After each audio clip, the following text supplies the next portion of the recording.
अस्सलामुअलैकुम दोस्तों, आज की इस वीडियो में मैं इधर अनबॉक्सिंग करने वाला हूं Redmi के Note 9S की। तो ये मलेशिया में लॉन्च हो गया है और पाकिस्तान में भी जल्द ही ये आपको लॉकडाउन के ख़त्म होते ही मिलने वाला है। तो अगर आप चैनल पर नए हैं, चैनल सब्सक्राइब कर लेना, वीडियो को लाइक कर देना। तो आज की वीडियो का लाइक टारगेट है सिर्फ 10 लाइक पूरे कर देना। तो इधर आप इसका बॉक्स देख सकते हैं, काफ़ी कमाल किस्म का बॉक्स है। ये मलेशिया में जो वेरिएंट लॉन्च हुआ है उसका बॉक्स है। तो इसके बॉक्स को कर लेते हैं ओपन, और ओपन करते ही ऊपर को हमेशा की तरह आपको जो बॉक्स मिलता है इसमें आपको इसका बैक कवर देखने को मिल जाता है, जो कि हाई सिलिकॉन काफ़ी अच्छी क्वालिटी के साथ आता है। डॉक्यूमेंट मिल जाते हैं, सिम इंजेक्टिंग टूल मिल जाता है और नीचे आपको फ़ोन मिल जाता है। तो इधर आप इसकी बैक लुक देख सकते हैं जिसमें आपको 4 कैमरों का सेटअप मिलता है। तो ये वही वेरियंट है जो इंडिया में Redmi Note 9 Pro के नाम से लॉन्च हुआ है, उसको ग्लोबली Note 9S का नाम दिया गया है। इधर आपको टाइप C देखने को मिल जाती है, 18 वाट की फास्ट चार्जिंग देखने को मिल जाती है, और ये आपको चार्जिंग डिफरेंट पाकिस्तान में देखने को मिल सकती है। तो ये इसका बॉक्स और इसका रिव्यू है, आप देख सकते हैं। काफ़ी कमाल किस्म की इधर चीज़ें दी गई हैं।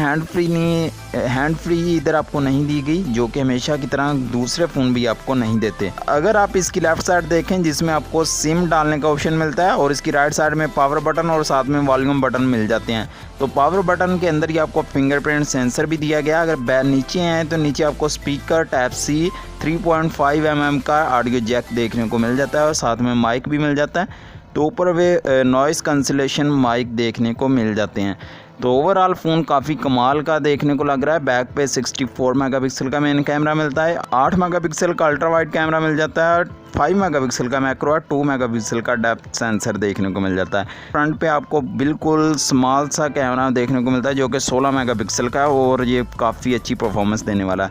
अगर सिम स्लॉट की बात करें, इधर आपको 2 सिम और 1 कार्ड का ऑप्शन मिल जाता है, यानी कि फुल सिम स्लॉट भी इधर दी गई है। और फ़ोन का लुक अगर डिस्प्ले की बात करें तो काफ़ी कमाल का है, और फिंगरप्रिंट सेंसर भी काफ़ी तेज़ी से काम कर रहा है। तो डिस्प्ले में आपको 90 हर्ट्ज़ का ऑप्शन नहीं मिलता, सिर्फ 60 हर्ट्ज़ वाला इधर डिस्प्ले यूज़ में किया गया। लेकिन जो चिपसेट है वो काफ़ी कमाल किस्म का है। 720G वाला चिपसेट मिलता है, जो कि एक लेटेस्ट चिपसेट है, 8 नैनोमीटर बेस्ड है, और काफ़ी गेमिंग के लिए भी बेस्ट होने वाला है। तो इसका जो फिंगरप्रिंट सेंसर है किसी किस्म की आपको स्लो परफॉर्मेंस नहीं देने वाला, बहुत ही कमाल किस्म का ये वर्क कर रहा है। और ऑडियो वाइज भी इसमें स्पीकर काफ़ी अच्छे यूज़ किए गए हैं। इसमें आपको 2 वेरिएंट देखने को मिल जाते हैं, 4GB 64GB के साथ और 6GB 128GB के साथ। तो जैसे ही लॉकडाउन ख़त्म होगा ये फ़ोन आपको पाकिस्तान में भी देखने को मिलने वाला है। लॉकडाउन ख़त्म होने पर ना आया तो ये फ़ोन आपको ईद पर तो ज़रूर से मिलने वाले हैं, क्योंकि Redmi का नया फ़ोन आए बहुत ही देर होने वाली है। तो ये फ़ोन आपको रमज़ान या फिर ईद पे देखने को मिल जाएंगे। रमज़ान में ही ये आपको मिल सकते हैं, क्योंकि ईद पे काफ़ी ज़्यादा लोग मोबाइल्स लेते हैं। तो हो सकता है ये Redmi Note 9 Pro और Note 9 Pro Max भी आ जाएँ,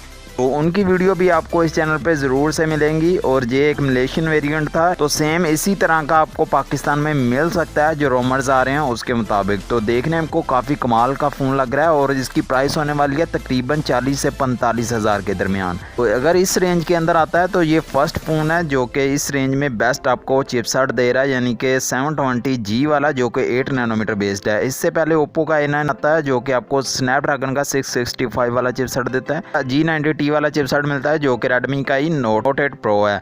तो ये फ़ोन बेस्ट होने वाला है अगर पाकिस्तान में आता है। तो अगर आप इस फ़ोन को लेने में इंटरेस्टेड हैं, मुझे कमेंट में ज़रूर से बताना, और लाइक कर देना वीडियो को, चैनल सब्सक्राइब कर लेना अगर नए थे चैनल पर। मिलते हैं नेक्स्ट वीडियो में। अल्लाह हाफिज़।